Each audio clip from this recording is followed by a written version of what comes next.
Welcome into the Inside Bassmaster Podcast, presented by Black Rifle Coffee Company. And like we do every month, this is the December pattern of the month. But Kyle, our guest today is Cliff Prince from the state of Florida. So I'm not going to just call it December pattern of the month. I'm going to call it the only month of the year that you know for sure it could be Prespawn in Florida month. And that's what we're going to talk about today. And so excited to have Cliff on the show. And Cliff, the first thing that we think of when we think of cold weather in Florida is every single one of those St. John's events that hasn't been perfectly lined up with the spawn, or it's not been a perfect warm front, but those have been right up your alley. So give us an overarching thought of when you think of December or you think of pre-spawn in Florida, what does that bring your mind to?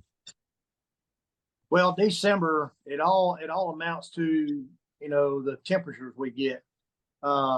In Florida this time of year, in the southern part down towards Okeechobee, I mean, if we've happened to have a really cold snap, like in November or whatever, and it spikes that water down, and then when it warms back up in Okeechobee, that's kind of what triggers a spawn down there. And it wouldn't surprise me if there aren't fish spawning in Apopka, as far north as Apopka right now, and in Okeechobee. It just depends on the moon, and those fish down there, they just do it whenever they get ready, and they may do it multiple times a year. So, I mean, I've seen fish caught down there in June off the bed. So, I mean, down there, it's warming up at any time. They just do it whenever they get ready. Cliff, I'm having a hard time focusing here because you've got what looks like a bass swimming around your left shoulder. So that's a little distracting, but you kind of mentioned it there. Obviously, I kind of want to tailor this towards, maybe the people that are, trying to go fish in Florida in December. Obviously, it's a destination for a lot of anglers from December to February because, the fishing could be really, really good down there as far north as Alabama and Arkansas, where Ronnie and I are at. It's some of the tougher times of the year. So for somebody going down there that's not super familiar, this time of year, December, fish are doing all sorts of things. I mean, you're talking about pre-spawn, spawn. I mean, you hear about just a little bit of everything. Yeah. If you're going down, you didn't really know, like, what would be your kind of, initial advice? Like, start with this. Well, my initial advice is these fish are never deep because there's no deep water in Florida. So, I mean, the first thing that I would look at are staging areas, which is like the first mat or patch of grass or a set of pads that are outside a spawning area. And that's the first thing they're going to move to. And also looking for bait. If it's cold, they're going to, like in here in the St. John's, they're feeding on shrimp right now. The shrimp are just crazy. They're longer than your hand. And my son and his college partner went Monday, and they just absolutely crushed them. And the fish here are feeding up, where down there they're already looking for a place to do it. These fish here haven't started moving in yet. They're still out on the shell bars and points and sandbars and that sort of thing, feeding up. But like I say, the farther south you go, the farther along they're going to be. So how do you balance that? I wasn't planning on asking this, but how do you balance that? There's always 9 to 12 anglers who could probably call a stop on the Elite Series their home lake. And for someone like you, you're the Prince of Palatka. How, when the schedule is announced, do you go? Normally, you have to wait the shortest. You have to wait from November to February, and then you can talk about the St. John's however you want.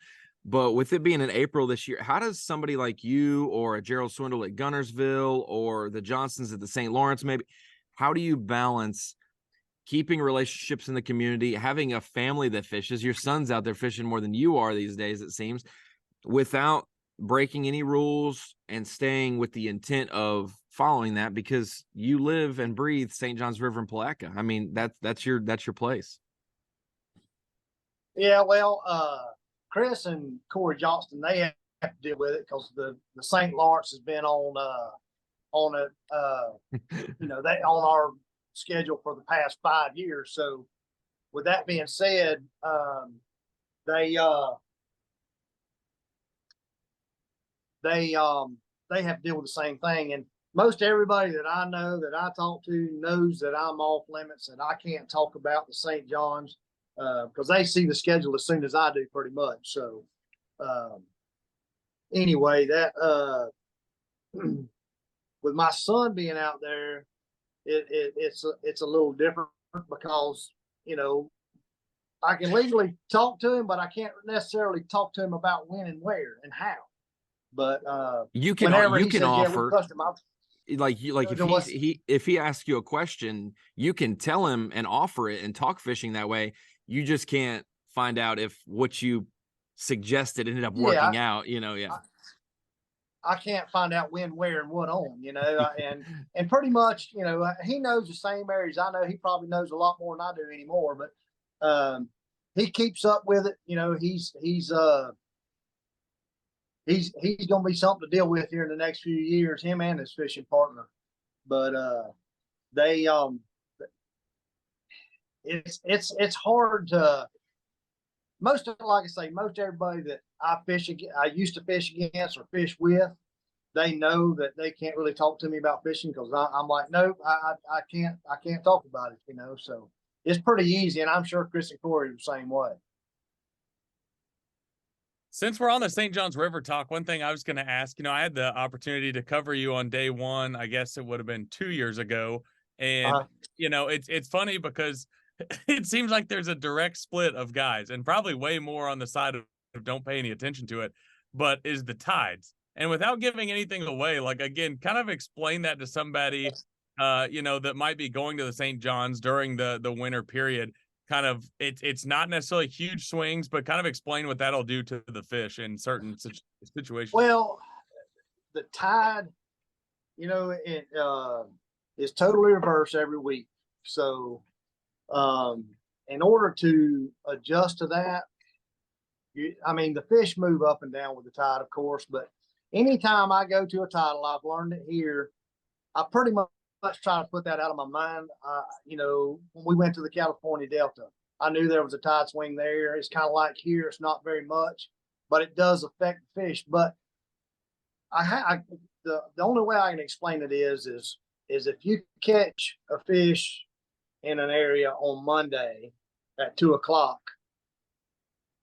you have to count down in every hour because every day it's an hour later. So that fish that you caught at 2:00, by the time the tournament turns around and comes in, you might be fishing that same area at 9:00 in the morning instead of 2:00 in the afternoon.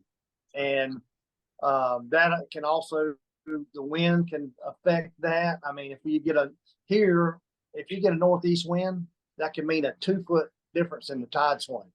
And if you get a southwest wind, that can make it 2 foot lower than it was, you know, when we had a northeast wind. So that's the reason a lot of guys that live in the state of Florida don't like to come to the St. John's because it's never the same. The guy I fished with back when I was younger, and he kind of taught me how to fish the river. We'd go practice 2 or 3 days that week, and come tournament morning, we'd run the totally opposite direction just because of the wind direction and the tide and maybe the clouds instead of sun. So it changes, and it's never, ever the same. You were talking about pre-spawn fishing in Florida and the areas that you want to get in terms of those big pieces of structure, whether it's big lily pad fields, a big matted vegetation area, maybe it's a shell bar out in front of spawning areas. Like you said, it's places fish will gather up. Most of the time we see some of these points or places on other lakes, they stack up. I mean, when you find some places, the same thing happens in Florida. It seems like it's a lot flatter, so they spread out wide instead of, you know, stacked up in the same spot. But do you end up finding this time of the year when you catch one, there's a reason they're there and you can catch multiple there? Or is it, like you said, a timing deal at times where you can catch a straggler off of a place out in front of a spawning, you know, bay all day long, but it's just when the majority show up? Most of the time you can kind of pattern it, you know, if like, just say you go to Okeechobee and there's some reed patches that's got hyacinths or something blown up in it, or pennywort or something like that. Generally, if if you catch 2 or 3 on one mat, generally you can run down the lake and find more of that and duplicate it. And here on the St. John's, if if it's an incoming tide and they're on these shell patches, you can generally run those points or shell patches that are being hit by the incoming tide, or versus the outgoing tide. Some of the points and shell bars are better on incoming than they are on outgoing, and vice versa. So it's pretty much, you got to figure out what they're holding on and kind of just run with that pattern, and hopefully you find more of those areas that you can duplicate that. One thing we always talk about, any pattern in the month episode is baits. Obviously, that's a huge part of what people want to know. Rather than making you choose 3 baits for the month of December, I feel like just give us like your top 5 baits. If somebody were to go down to Florida and fish, like Florida baits are so unique and different a lot of times than, things you'd see in the rest of the country. Like you can go to a tackle store in Florida and you'll see things you don't see anywhere else. So give us like your top 5 baits that, that somebody would need if they were going to go fish in Florida in December. Here in Florida, the 3 things that I'm going to have tied on my deck, one's going to be a devil's horse, and that depends on the weather. If it's cold, that's not going to work, but I'm going to always have one tied on. And the next is going to be a lipless bait, whatever your preference is, if it's a one knocker or rattle bait. And then the other is probably going to be a Carolina rig or if I can throw another one in there, it'd be a flipping stick. But those 3 or 4 baits are a must here in Florida. I have a question since you brought up the devil's horse or the prop bait. I think it was at Okeechobee this year. We had Scott Martin on camera. He was catching someone on the devil's horse, and he said something on live. I don't want to get it wrong, but he said like people think you throw the devil's horse on a cold, after a cold night or after a warm night, is there specific things where it's not just like, oh, it's not warm enough for a frog or a buzzbait, I'm going to throw a devil's horse? Is there certain things it needs to be a warmer night after a cold front or a cooler night after a warm trend, like when that thing is going to start to thrive for you? It's mainly water temp and what stage they are in the spawn, but that thing is pretty deadly. Prespawn, spawn, and post spawn. That it works all 3, and you work it 3 different ways. The pre-spawn, you just pretty much just kind of work it. And this is my opinion. And during the spawn, the slower you work it, the bigger they get. And post-spawn, you're pretty much focusing on fry garters, that thing, sort of thing. So you can work it relatively quick, but during the spawn, the slower you work it, the bigger they are. So that's my suggestion on throwing a prop bait. Kyle, I wanted to jump in real quick because you were talking about baits, and then I just wanted to follow up on the devil's horse real quick, which was he just gave some good tidbits there. If you are listening, rewind it about 45 seconds and listen again. But Cliff, I've followed you at the St. John's just like Kyle has. And I followed you, and it seemed like every time I'd follow you, we'd see Big Show at that point in the Elite Series somewhere nearby doing something similar. And I knew, hey, the Palatka boys know what they're doing because they're obviously running the same type of pattern.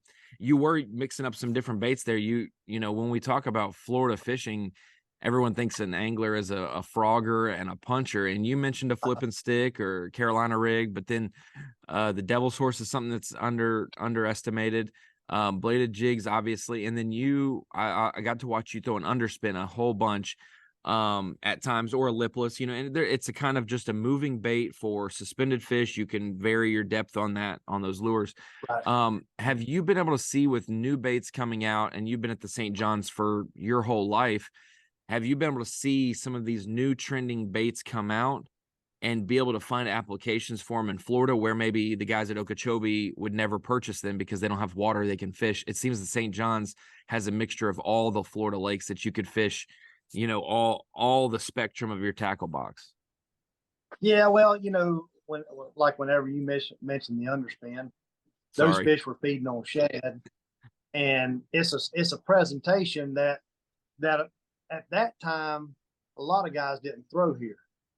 Since that elite event, they've pretty much got conditioned to it, and it's a little harder to catch them on it. But they have to really be feeding to catch them now. But the being on the Elite Series gives you the latest, greatest, and upcoming baits and how to fish them. It's like the chatterbait. A lot of guys didn't throw the chatterbait here when it first come out, and it come in and then it kind of died off, and now it's like all back. It's like a new bait again because you know they started making new and better chatterbaits with better hooks and better action, and everybody started designing different trailers for them and that sort of thing. So. And no one's throwing them as much because they're forward-facing sonar. So now that bite's opening up for guys like me and you. Perfect. Yeah. I mean, y'all all get offshore. Yeah, the bank bags are going to be going up. Yeah, I'll join them whenever it works. Now, I can't say that I want to, you know, believe this or not, I was one of the first guys on the Elite Series to have one of those on their boat. Whenever Garmin introduced that forward-facing sonar, I went down to Orlando and they put it on my boat, and I was like, wow. And I wasn't smart enough like some of these younger guys to take it and run with it and take advantage of the technology right off the bat. But since then, I've learned how to use it, and I'm not as good as some of those guys with it because I don't depend on it. And I try not to depend on it. Sometimes I just turn it off and fish. But I know these guys that are using it are kicking my tail at most of these events. So that being said, I'm gonna have to turn it on a little bit more. Well, I feel like we can't do a podcast without talking about forward-facing sonar. So let's for at least like 45 seconds, you know. let's switch the topic and talk about some manly stuff. Let's talk about flipping. Yeah. One thing I was gonna ask you. So we've talked, you know, flipping's been brought up a handful of times, and again, I hate to go back to, you know, kind of tailoring this towards somebody that's not super familiar with Florida, because I mean, there's plenty of people that are not familiar with Florida style flipping, because it's not flipping bushes with fluorocarbon. It's not, you know, it's not the same thing as the majority of the country, excuse me.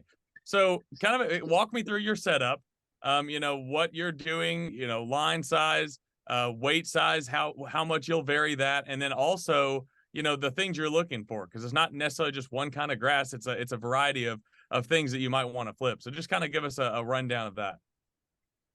Well, the kind of depends on the cover as far as line size, weight size. You know, if I'm just, you know, flipping, you know, buggy whips or something like that, I'll use a half ounce, you know, tungsten with a, you know, a 3/0 owner hook and, you know, something fairly light. But if I'm having to punch through, you know, say hyacinths or something like that, I'll use an ounce. And if it's real thick, I'll use up to a, you know, 1.5 ounces, 2 ounce. And the heavier the weight is, the bigger the line is, and the bigger the hook is. But I like a small bait anytime I'm flipping. I like something small. I don't like a big bulky bait just because I use a smaller hook than a lot of guys. I don't like to use a 5/0 hook. I'd rather use a 3/0 because it's easier to get through, and generally I get more bites on a smaller bait than I do a big bait. Now sometimes I'll flip or pitch a jig, but most of the time I'm throwing a 3-inch, you know, bait and using 1 ounce to 1.25 ounces in the Okeechobee, Florida type flip.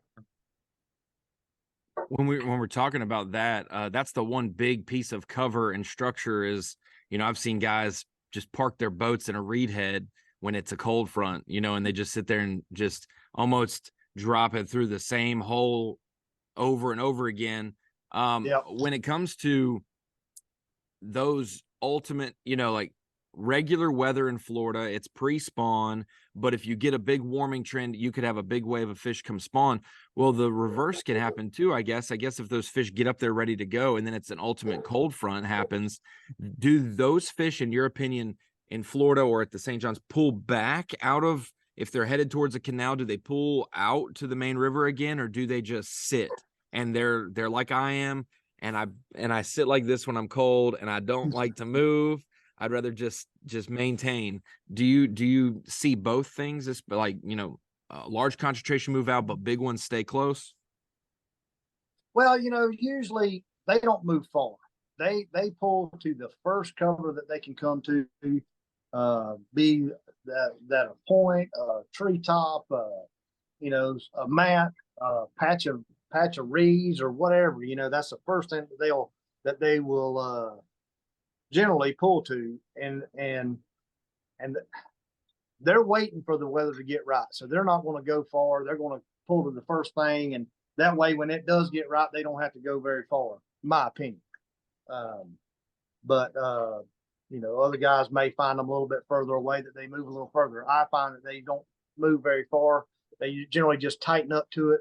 And like you say, you have to pull up there and punch every couple of inches to generally to trigger a bite, because generally when a cold front comes through, or it gets colder, the temperature drops, or the barometric pressure drops, or raises, or whatever.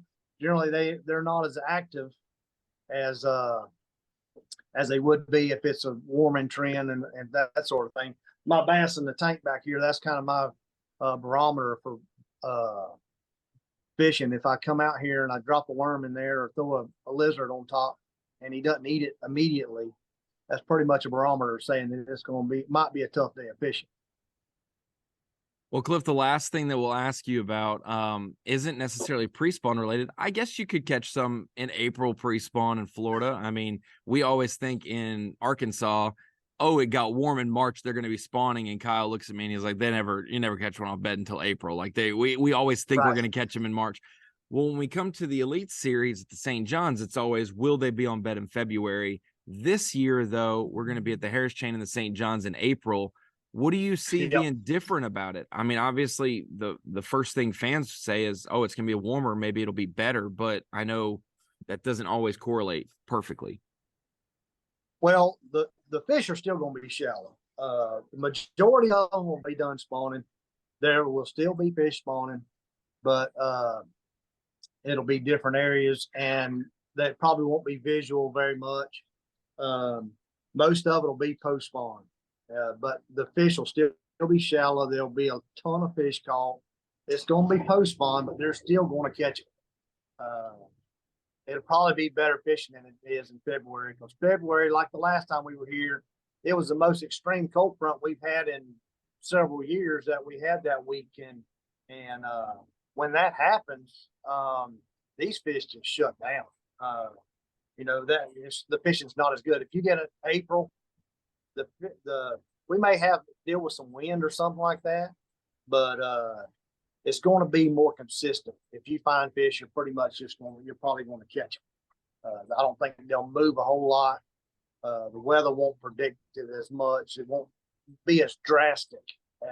We'll have some, maybe some frost or something like that in the mornings, but other than that, it's going to be good fishing. Well, I said I was going to let you go, but I have one more thought and one more question. Okay. That St. John's River event, depending if Rick Clunn fishes he normally fishes one division of the opens just because he's a crazy maniac and he likes to fish at his age as many as he can. If he fishes the opens, the Harris Chain of Lakes will be his 500th B.A.S.S event. If he doesn't fish the opens, then St. John's River will be, which I think I'm going to try to convince Rick not to, because it would be super cool for his 500th event to be the St. John's, one of the most historic places, a place that he got his recent win.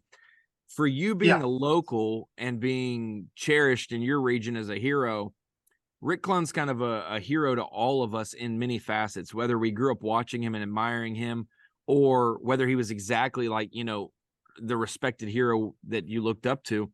When he won at your body of water, your home lake, he wins in that way 2 different times. Have you been able to share any moments with Rick that are special to that event? You know, like just because you're the guy around here and you were factor in some of those events that he did well in. You know, I mean, my hat's off to him. The first event that he won, I still say I should have won that one. That was the one that I had the live well issue the first day.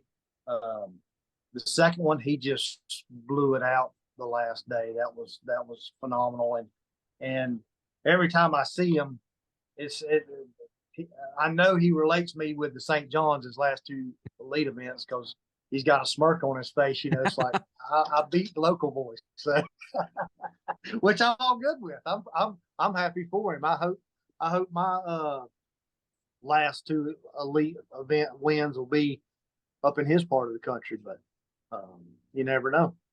Never know, indeed. Well, all I know is we've talked about it for years. When it comes to locals, other than maybe Brandon Cobb at Hartwell and Lee Livesey at Fork, executing on wins like they have on various levels, there's no better local than Cliff Prince at the St. Johns River for the Elite. So we look forward to having you on the Elite Series this season, and I know that you'll try to keep some of the secrets under your hat until April and try to catch another mega bag, maybe on day one instead of day two at the St. Johns River event. That's right. Yep. All I can say is there's no secrets when these boys come to town. There's not a rock unturned. So I have found that out. Well, Cliff, appreciate you joining us on the Pattern of the Month episode for December. Thank you for joining us, fans, for the Inside Bassmaster Podcast presented by Black Rifle Coffee. We will see you in the next one.